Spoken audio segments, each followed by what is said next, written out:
London attack, 12 arrested in Barking after van and knife incidents. 12 people have been arrested after the London terror attack which left 7 people dead and 48 injured. The arrests in Barking, East London, followed a raid at a flat belonging to one of the 3 attackers. A white van hit pedestrians on London Bridge at about 2200 hours BST on Saturday, then 3 men got out and stabbed people in nearby Borough Market. They were shot dead by police minutes later. Condemning the attack, Theresa May said it was time to say enough is enough. Controlled explosions were also carried out at the flat in Barking on Sunday morning. According to neighbors, the dead attacker had lived there for about 3 years and was married with 2 children. It is the 3rd terror attack in the UK in 3 months, following the car and knife attack in Westminster in March, which left 5 people dead, and the Manchester bombing less than 2 weeks ago, in which 22 people were killed. Most political parties have suspended national general election campaigning, but the Prime Minister said full campaigning would resume on Monday and the general election would go ahead as planned on Thursday. Eyewitnesses to the attack described seeing a van travelling at high speed along London Bridge, hitting pedestrians, before crashing close to the Barrow Boy and Banker pub.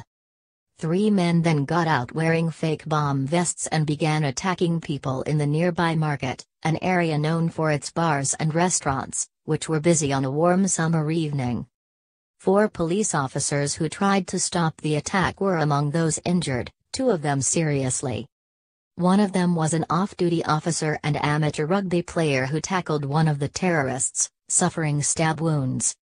Another, a British transport police officer who joined the force less than 2 years ago, took on the attackers armed with only his baton.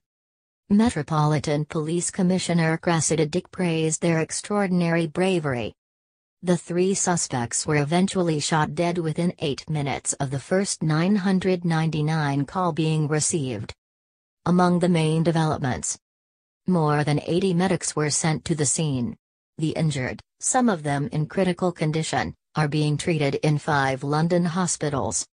The Met Police has set up a casualty bureau on 0800 096 1233 and 020 7158 0197 for people concerned about friends or relatives.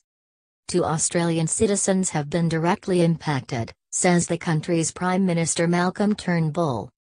4 French citizens have been injured, 1 seriously, according to Foreign Minister Jean-Yves Le Drian.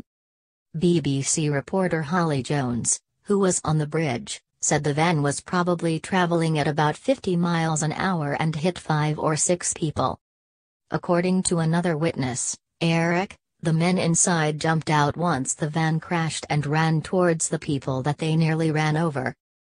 Then, they literally just started kicking them, punching them, they took out knives. It was a rampage really, he said. One man, Gerard, told the BBC he saw a woman being stabbed 10 or 15 times by men shouting "This is for Allah." Stephen Gibbs, who was drinking in a pub meters from the scene, told the BBC, a black cab drove past and the driver shouted, "Terrorist attack, run." I stood up to take a look and then all of a sudden there were gunshots.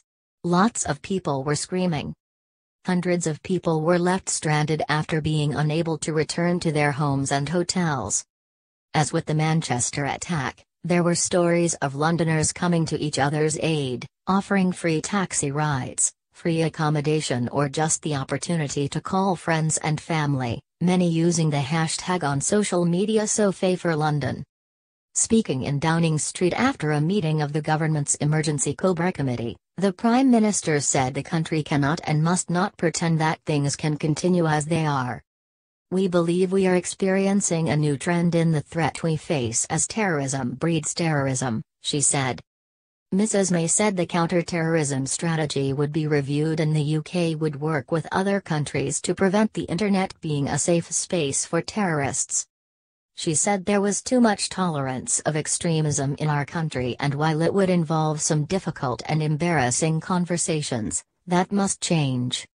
The country's terror level remains at severe, meaning an attack is highly likely, but has not been raised to critical as it was after the Manchester Arena bombing. Home Secretary Amber Rudd said, "We're staying at severe because we think they have got all the main perpetrators.